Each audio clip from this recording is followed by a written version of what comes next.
Six minutes after the 8 o'clock hour. Good morning and welcome to Activated Mornings right here on WEFM 99.9. It is an interactive program. So you're welcome to call us at 457-9997. That's the landline. And you're also welcome to call us via WhatsApp, send a message, send a voice note, short, sweet, to the point at 457-9994. We're also live on Facebook and Instagram at WFM99SVG. Speaking of social media, be sure to follow, subscribe, share, like, comment on our profiles on the various social media platforms: Facebook, Instagram, Twitter, TikTok, and YouTube. In studio this morning, as usual, for Monday morning, we've got Dr. Jerrol Thompson and yours truly, Christal, to chit-chat about a few trending things. Good morning, Doc. How are you? Christal, a pleasant good morning to you. A pleasant good morning to all the listeners on Activated Morning. It's always a pleasure being here on Monday morning, kicking off the week. And what a week, or what a weekend it has been. And I tell you, I mean, I'm raring to go. You know, I'm excited about the rest of this week. But boy, what a week, Christal. You know, and What a weekend, yeah. I think I'm. You see a smile on my face. What are you smiling about? What are you so happy about? Reasons. There are two good reasons for that smile. Okay. You know, two good reasons for that smile. Well, one sad reason, I was at the Ursel Thomas funeral. You know, was that Saturday? Saturday. I was a teacher at the girls' high school in Staff House, and so I think somebody there, it was Miss Gittins, asked all the members of Staff House, all the girls of Staff House, stand up. I didn't hear girls. So I almost stood up. And something had to help me back and say, no, you know, be careful. But that would have been that would have taken the cake. I would have kind of spoiled the show by standing up. But I'm a teacher. I was a member of Staff House and rallying them on during their school sports and so forth as a teacher. And I was happy about that. But clearly, in terms of sports, Coco Gauff, I mean, that just, you see the father crying. You know what I mean? Yeah. The accomplishment, 19 years old. I mean, she's the US Open champion. She's been on a winning streak. And guess what? The money that she received, when you hear those kind of prize money, $10 million and so forth, you know what I mean? You say, girl damn well deserves it. You know what I mean? If I could say that on radio. Tennis racket.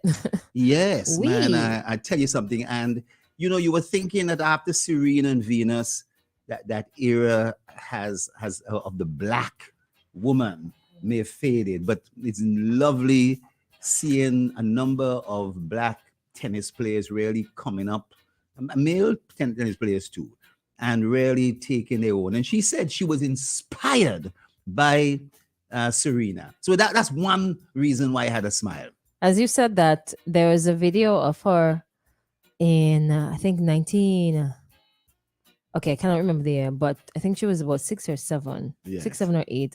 But she's jumping and she's dancing at the same, a tennis match. Yeah. And it's just so nice. She went there to see, her father took her to see Serena, and she was inspired to get into tennis. Yes. Yeah, she was even dressed in tennis attire while she was dancing. That's wonderful. And then now she's dancing. I didn't see any clips of her dancing on the field, but Chris, that's nice. Congrats. Crystal, the big lovely to local see.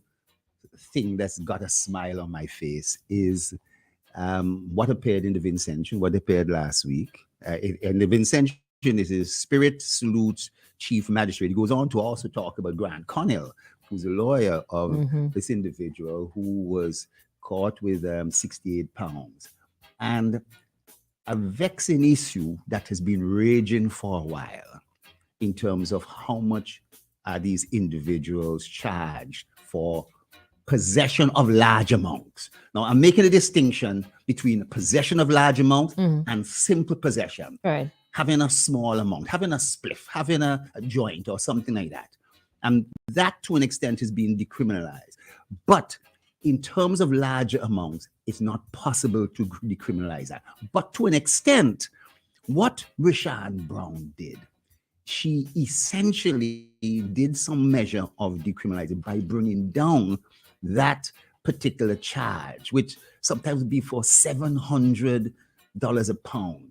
And these guys didn't have the money to really pay and would end up spending time in jail. You know what I mean? Sometimes serving it out. And what this did, it basically brought it down to a level that they might be able to raise those particular funds and stay out of jail, especially if they pleaded guilty and so on. So it was very interesting, Right, reading the article. It took up about 3 pages of the Vincentian. And that's a surprise. So it was a feature story. And I want to say on behalf of the MCA, the Medicinal Cannabis Authority, I want to also salute and congratulate Chief Magistrate Rashad Brown for taking the lawyer, Grant Connell, and the whole system of persons who've been licensed and so forth, that I think that it's really an amazing thing. I spoke to Rashad Brown. I can't get into the details of what we spoke about, but I also spoke to Spirit and I spoke to Grant Connell. In fact, I'm hoping that Grant Connell will be able to call in and so forth and give us some feedback and some context and so.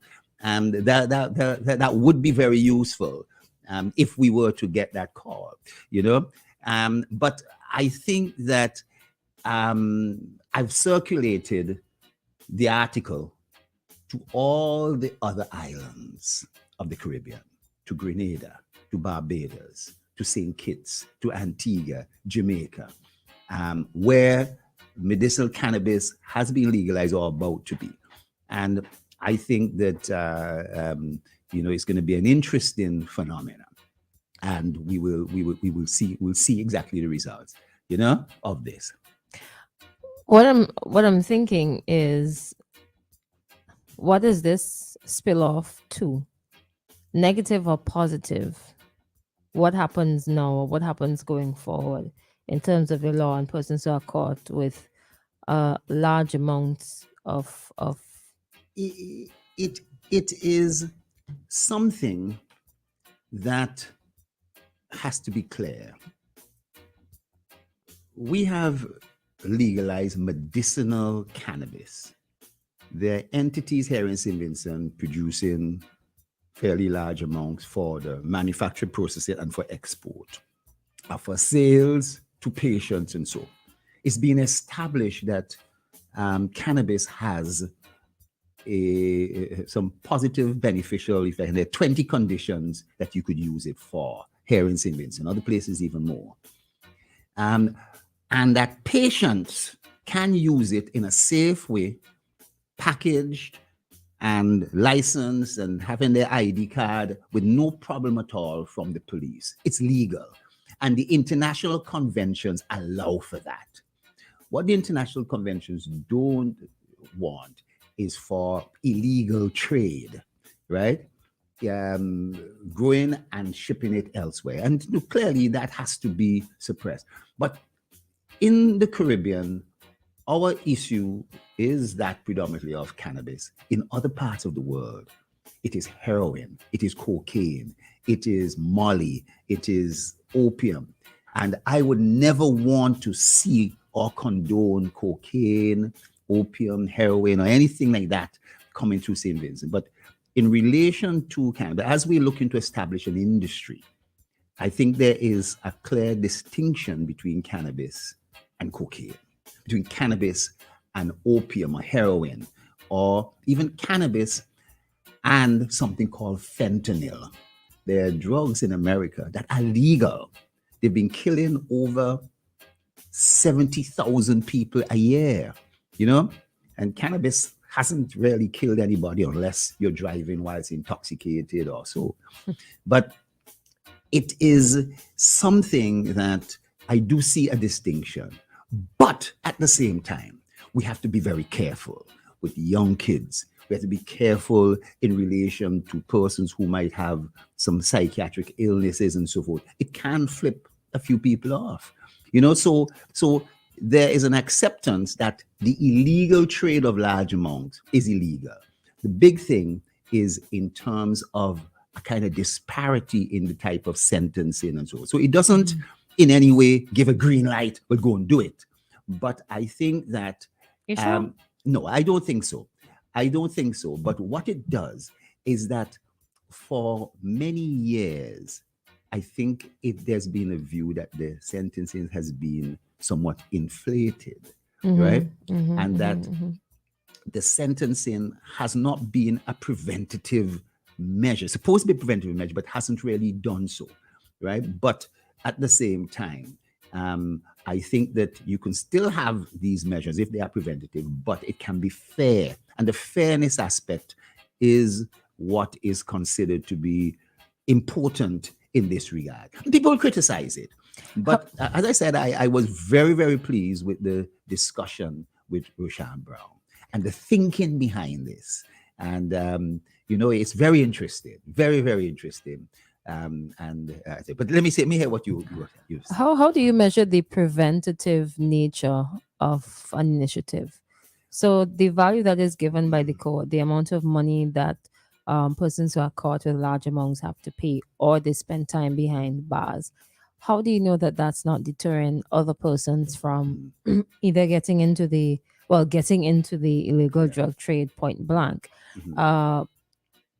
What I'm thinking is, because this sort of might lend to reducing, or wouldn't it lend to reducing the risks associated with carrying out these acts? So person might say, okay, well, it's less money now.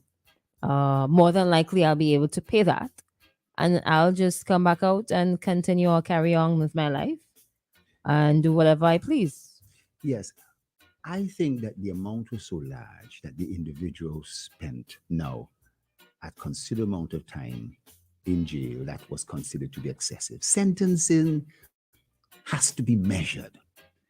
If you throw the book at everybody, now you should recall that simple possession, just having a spliff alone, a young male child who's 14, 15 years old, having a spliff, that could have produced some serious consequences.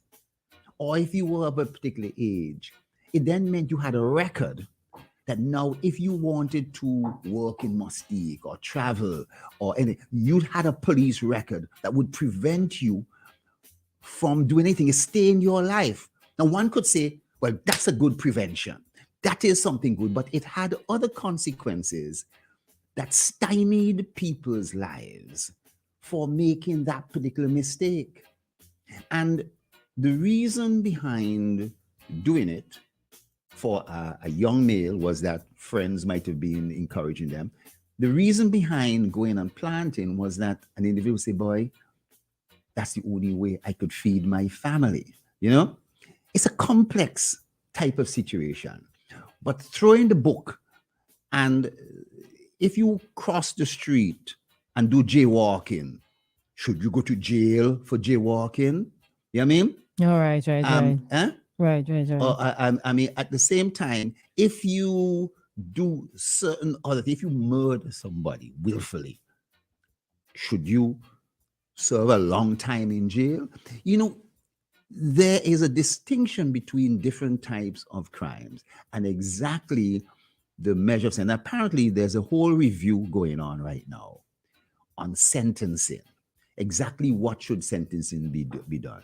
And what I'm putting to you is that for personal possession, throwing the book at a young male who had a spliff did not cause prevention. It was the other social factors of friends and so forth that influenced that individual. They weren't thinking about it's going to ruin your life and so.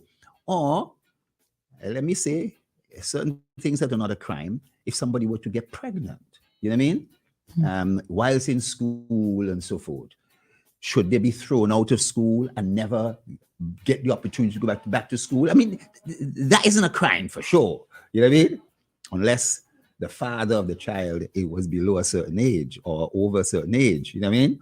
But it's a complex issue that sentencing has to be measured, has to be fair, and that there are certain things that did not seem to be fair in relation to the type of verdicts and sentencing in relation to the cannabis that I think had to be addressed. So then my next question is, if this is the way forward, what can happen or will happen to those? Let me take this call. Hello, good morning. Good morning. Good morning. How are you? I'm good, thanks. Welcome. I was listening to your program with great interest. I know this will interest you greatly. Hi. Good morning, Mr. Connell. How are you this morning? I'm blessed. Started my morning off on a good note. And I'm listening to this kind of program and the progress we're making. Could I say a high note? No? But I was about to ask, right? And I think you called at the perfect time. If this is the way forward, a bit of readjustment to the sentencing, what does that mean for persons who are convicted in the past and who are behind bars? Or what could it mean, rather? What could it mean? Yeah. Well, retroactively. They could the powers that we can make those decisions, clear the records of those who have been locked up for this, herb.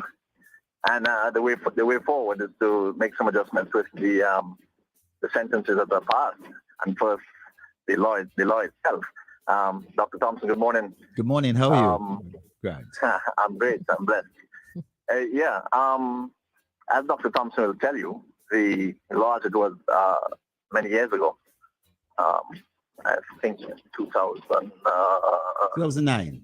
2008 or 9, somewhere there, was actually in the magistrate's court 3 years, and it moved to 7. So you can see back then when the cannabis was not going through the winds of change now, as it is now, that's what they sentenced back then. Now it's 7. So maybe adjustment in the sentence itself, in the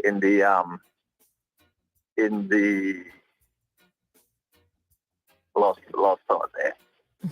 Adjustments go back and to three. sentences. Go back to 3 years instead of 7. You see, because when you do the calculation, you start at a much lower number. Mm-hmm. You see, 3 years is likely not custodial.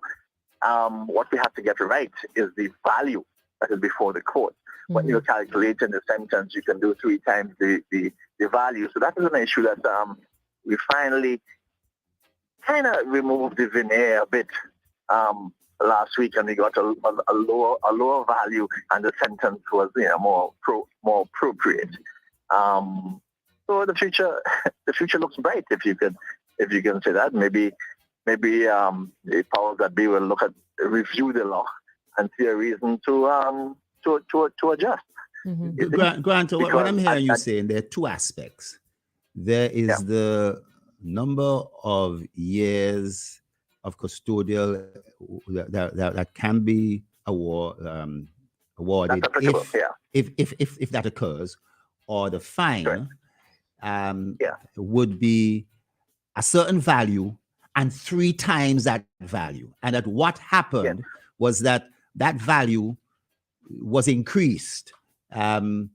And as a result, it has put it in a range that many persons would be unable to pay that particular fine.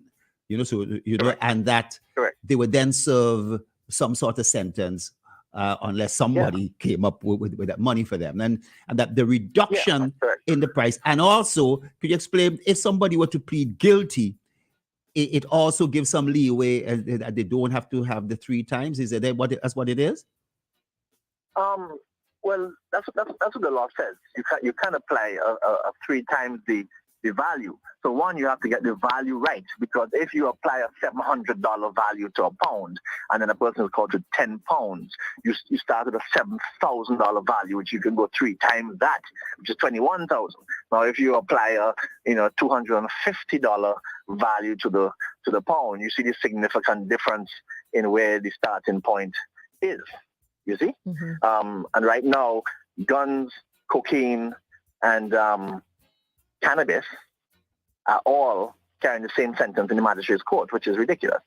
You can't have a wretched drug like cocaine being on par with a herb that is now proven to have medicinal value and is contributing to the economy in a totally different way. I mean, we are now, saving except Jamaica in the Caribbean, leading with the medicinal cannabis. I mean, I even use some of the cream on a knee I have there that is, give me significant pain on the shoulder, and it's having a great effect.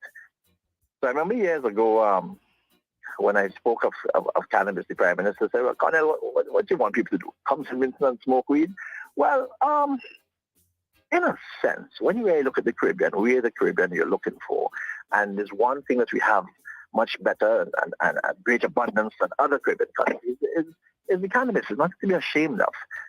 We are quite proud of it. I'm proud of all the planters in the hills. Those are the ones that kept us on the map for 50 years. So we can't now, cast them aside. And there is a particular tourism for that, but we have to be cognizant of the existing law. So if we make it somewhat quasi-criminal and we reduce it to 3 years, yes, if you are caught and it is still illegal on the books, you will be dealt with, but you would not be using a sledgehammer to kill a mosquito. Mm-hmm. The question I had just went out the window. Right. How do they come up with the value of the cannabis? That's the question I've been asking for the last 15 years. You see, because when the investors buy the cannabis, I think it is the lower price. I think it's 50 US. On one occasion it used to be that. On one occasion that was offered because they put in a certain amount. But you're absolutely right that the value on the market is far less. But somebody would have stated in their view it's 700. And that 700, really and truly, I think it was far too high, Yeah, well, what I'm saying, when they're going to profit, when the locals are going to profit, it appears low. When they're going to be punished, it's high. So I think there's a census we have to carry out to see what exactly the value of cannabis in St. Vincent. Cannabis in St. Vincent is like rice to China. You cannot expect to pay the price of rice in St. Vincent as you would pay in China, where there's an abundance. And that's where we have to start, I think.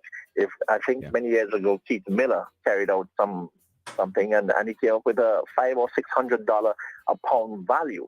There's much more cannabis in St. Vincent now.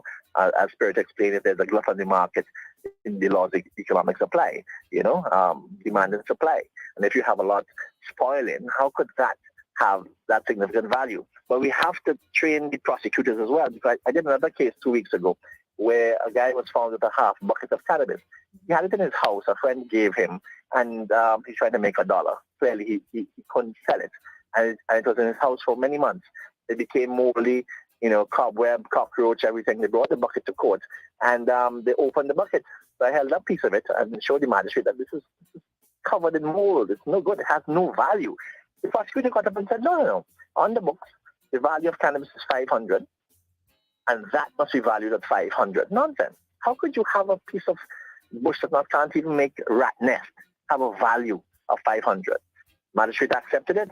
It was, 10 pounds, $5,000 value, and the gentleman got a little discount. He paid 4,000 something for a half bucket of a rotten moldy weed. Now that's ridiculous.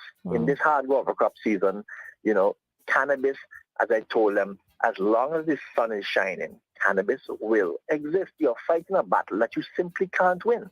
The last time I went to Falls of Belen, in the river, going up, you see small cannabis trees. So if it is a bird, drop it and it grows. I mean, we have to open our eyes and move forward. And thankfully, we have opened our eyes with the cannabis.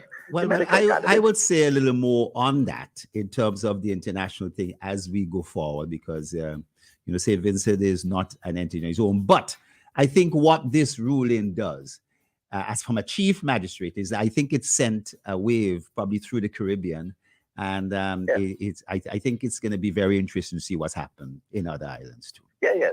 It's really good that she looked thought outside the box, because one of the prosecutors said, the appeal court has already, but the appeal court can only look at an issue if a decision is made and the thought process begins. What is the value? But I don't think it will get there. I think we can settle that, domestically. Grant, So, good to hear your program. And yes, Grant, we expect a call from courts now and so forth. I'm really glad that you call him, but I want to congratulate you on behalf of your client and being an advocate in this regard. You've spoken to me, I don't know how many times, on this matter. And we have also been advocating. I'm really glad that some results have really now come forward on this, All the best. Great. Yes, okay. All right, thank you, Grant. Take care. You take care. Great. All right. All right. So we're gonna take a break. It's 8:32, and then we're gonna come right back with Activated Mornings.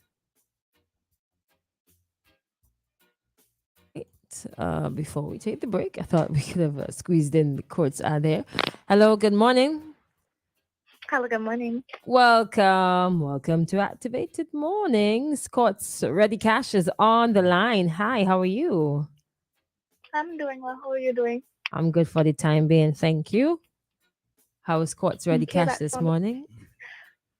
Well, we're doing great here. So right now it's all about our ditch and switch promotion. So if you bring your cash loan over to us from whatever financial institution that you currently have a loan with, we'll give you 25% off of your interest rate. And you'll just need and this has now been extended for all customers. Previously, it was just for new customers. It has now been extended to include everyone, whether you're new or existing. And you will just need your proof of identification in the form of either your 2 pieces of ID if you're a new customer, or 1 piece if you're a returning customer, your recent job letter and salary slip, and proof of address in the form of a recent utility bill or bank statement. Mm-hmm. So from anywhere at all, once you're a first-time customer, you can hop over to Courts Ready Finance. You've already listed the requirements. Where do we go? Okay, so you come into the main store, but just to clarify, it's for not just for new customers, it's for everyone. Mm-hmm. So Okay. we've extended it to include all of our customers, whether new or existing. And you can visit us opposite the Kingston Post Office. We're open Mondays to Fridays, 8 a.m. to 4:30 p.m. and on Saturdays, 8 a.m. until 12 p.m. But we have more in store for you. If you come in and you take a cash loan of $3,000 or more, we will pay your final installment for you. And the requirements are the same. You need your proof of identification, either your 2 pieces if you're a new customer, 1 piece if you're a returning customer, your proof of income in the form of a recent job letter and salary slip, and proof of address in the form of a recent utility bill or bank statement.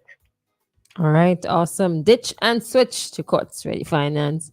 Now, outside of that, you have some other initiatives. Tell us about those. Okay, so we also have our agricultural loan, which is US $20 million fund that's being spread across the OECS, and you have a chance. This is for our farmers and fisher folk. You can borrow up to $20,000, and you must be between the ages of 21 and 55 years old. It is also for people that do agro processing, things like peanuts, pepper sauces. You can also access this loan. It is in the form of a small business loan. So if you can contact our microfinance officer at 493-3840 for more information.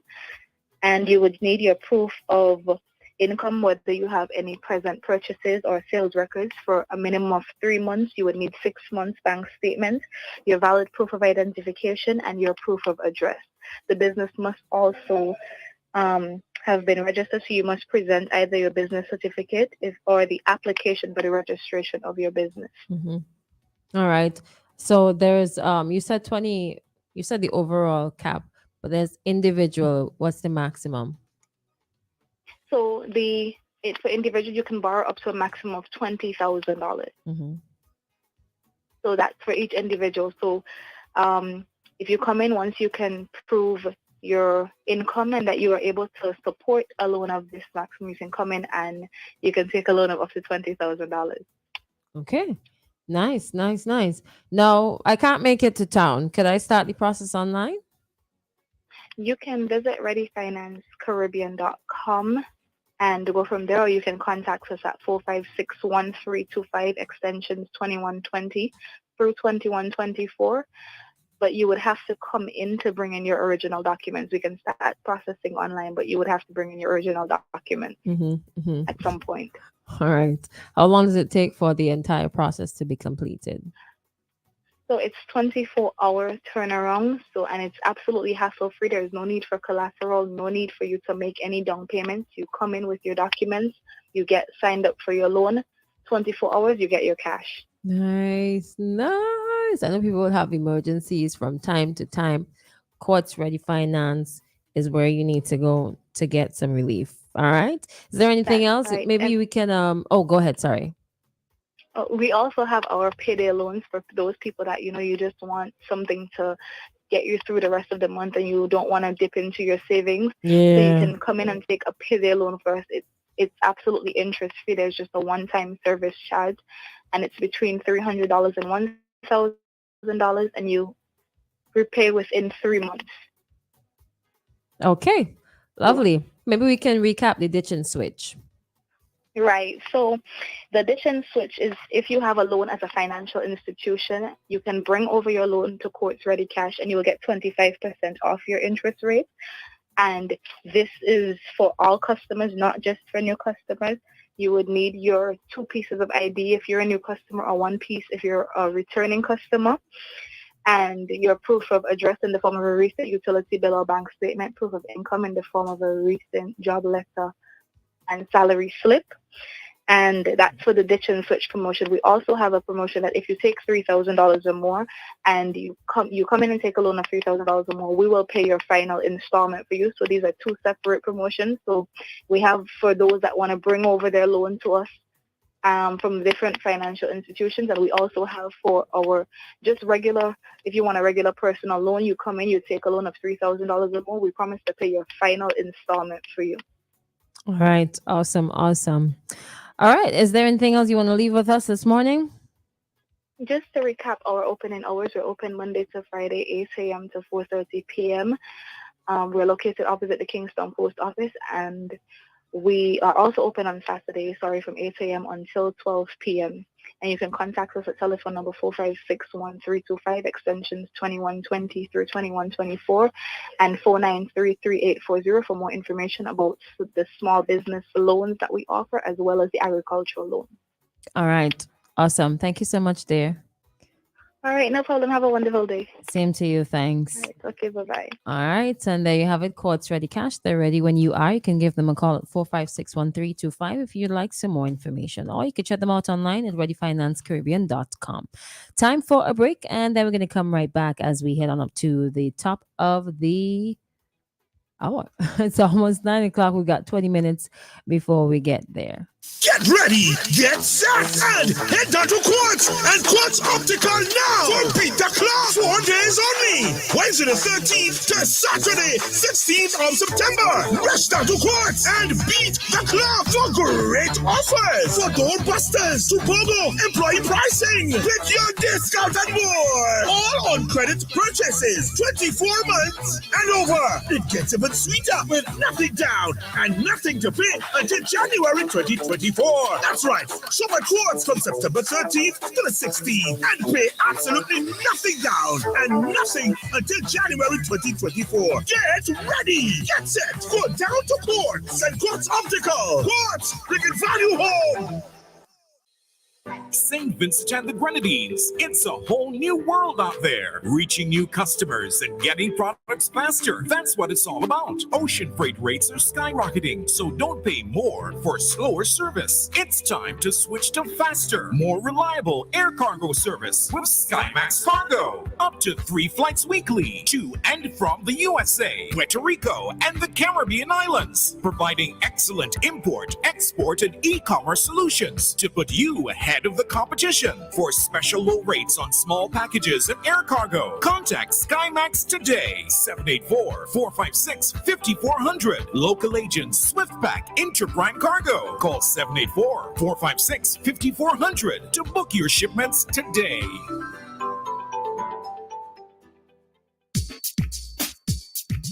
Are you tired of being tired? Fighting the battle of the bulge? Take a breath of fresh air and embrace a new lease on life. Oxygen Fitness Center is here, located in the Camden Park Industrial Estate in the Green Building, next door to the government printery. Our range of fitness equipment and programs were carefully selected to meet your needs. Take a leap of faith today. Oxygen Fitness Center has the answers to your fitness needs. Check us out on Facebook and Instagram or call us at 457-8333. I was looking for a cough syrup, looking for a drug to help this pain here in my throat. I needed something fast to help me with my cold. Then I turned around and there you go. I went into the store and I found what I needed when I shouted Super Health. Super Health Pharmacy. We're located on Grenville Street, formerly Isles Boutique. Come in and check out our wide variety of over-the-counter prescriptions, medications, personal care products, and much more. Take advantage of our free delivery services, blood pressure, sugar, and cholesterol testing. Open Mondays to Thursdays from 8 a.m. to 6:30 p.m. Fridays, 8 a.m. to 5 p.m. Call or WhatsApp us at 497-8737 or 457-8737. Super Health Pharmacy. Your health is our priority. And I found what I needed when I shouted Super Health. The SVG Maritime Administration is hosting its 3rd annual essay competition in commemoration of World Maritime Day to be celebrated on September 28, 2023. All Vincentian nationals and residents between the age of 9 to 25 years are invited to participate. The theme is MARPOL at 50, Our Commitment Goes On. MARPOL is an international convention for the prevention of pollution from ships aimed at preventing pollution of the marine environment by ships. There are 3 categories. Ages 9 to 12, topic, Imagine you're a marine animal. How would pollution affect your life? And what can we do to help protect you? 700 to 800 words. Ages 13 to 16, topic, How has MARPOL helped to reduce pollution in our oceans? And what more can we do to protect our marine life? 1500 to 2000 words. And ages 17 to 25, topic, Reflect on the 50th anniversary of MARPOL. What progress has been made in protecting our oceans and what challenges remain? 2,000 to 2,500 words. The deadline for submission is September 12, 2023 at 10 p.m.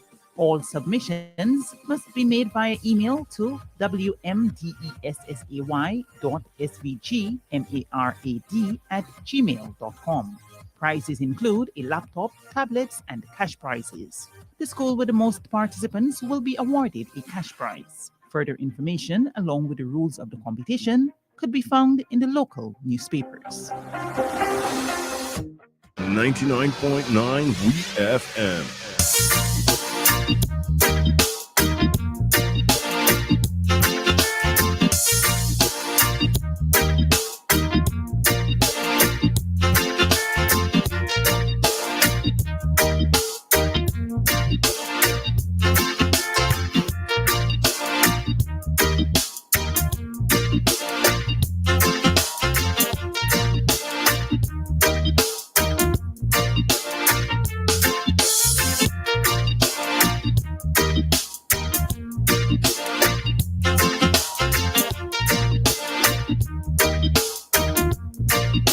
All righty then. So welcome back.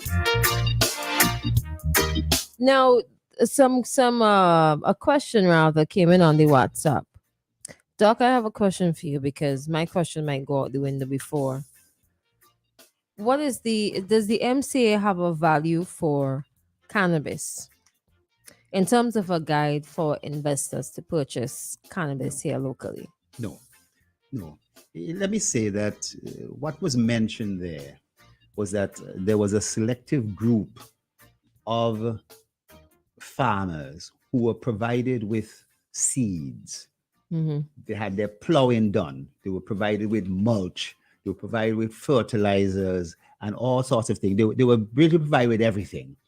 And at the same time, the harvesting was also done by a particular company, and they valued a number of those things. And so initially, they would have come up with a figure.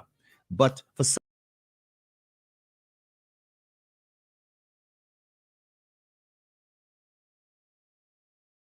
there's a much higher value. So it's a matter that if you had a cow, you reared that cow, and then you basically sold me that cow, it comes at a certain price. But if I had a calf, gave you the calf, and I give you all the feeding, give you the land to do the feeding, give you an assistant to help with it, and then basically the price may be considered a little lower than if you had your own cow.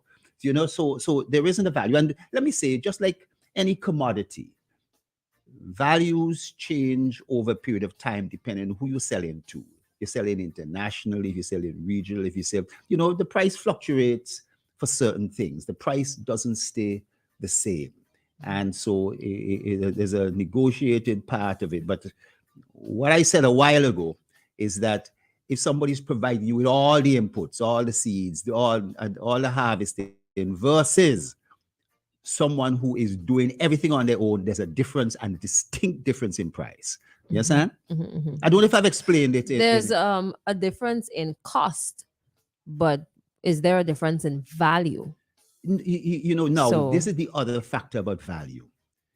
If you grew cannabis and you first of all sprayed on the place with Gramaxone and touchdown, and then you didn't really care for the plants and apply the fertilizers in a particular way, and you then eventually grow a product that if tested would show there's pesticide, it may not have the same value as a product that has been grown according to what we call GACP standards. Okay. Good Agricultural Collection Practice Standards. In the same way, you go into the market and you will see certain fruits in one stall that ain't look so hot, and someone else have stall. Should those things be at the same price? You know, that's debatable. But I want you to understand that quality is a very important factor. When it comes to herbs and cannabis, there are some distinct criteria. So if you want to be part of the game and to really be in the game, we have to raise the standard. This is what happened with banana. You understand? They were trying to say our banana is sweet, but the quality of the banana leaves spot, over-ripening, amount of fertilizer, all sorts of things. Whereas what was coming out of Ecuador and so forth may have been at a better quality to some degree or whatever. You know what I mean? Prettier bananas. Yeah. All right. I asked that because, and I asked Grant a similar question too, because he said that he's been asking the same question. How do you come up with a value? Yeah. When you go before the court? So I was wondering if there could have been some guidance from the MCA in terms of putting a value. Let me get into something here. You see, you Christal and listeners, I want you all to know that there are certain things called conventions. Everyone's heard about the Bonn Convention on migratory birds or the Rotterdam Convention on the importation of hazardous material. You may have heard about the Vienna Convention, the first, on ozone layer, or more recent, the Kyoto Protocol or the Paris Convention on climate change. There's also the Convention on Whaling from 1946 that we also adhere to, that limits us to a certain amount of whales on an aboriginal basis of harvesting. Most countries in the world have stopped whaling altogether because of that convention, but they've allowed us to continue because of our history and so forth. Now, I've said all this because there's 3 conventions that deal with drugs. There's one from 1961 that was pushed by the Americans hard. And then another one in 1971. And then a convention in 1988.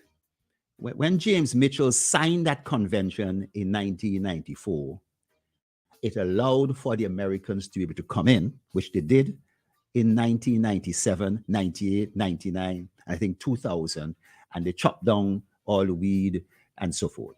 In other countries, they were spraying Gramaxone and touchdown on the plants. You understand? Mm-hmm. It's unclear whether that happened in St. Vincent. And the Prime Minister's always asked, is there evidence of that? The point I'm making is that the convention in 1988 criminalized anybody who was trying to traffic cannabis. But guess what? It also criminalized personal possession. So if you were caught with a spliff, if you were caught with a roach, if you're caught with something, you could become a criminal for that. Just 2 months ago in Singapore, a man was executed for the possession of 1 pound or 2 pounds of cannabis. He didn't actually possess it, but the law, the convention allows that even if you were linked to it, you don't have to actually physically have it in possession.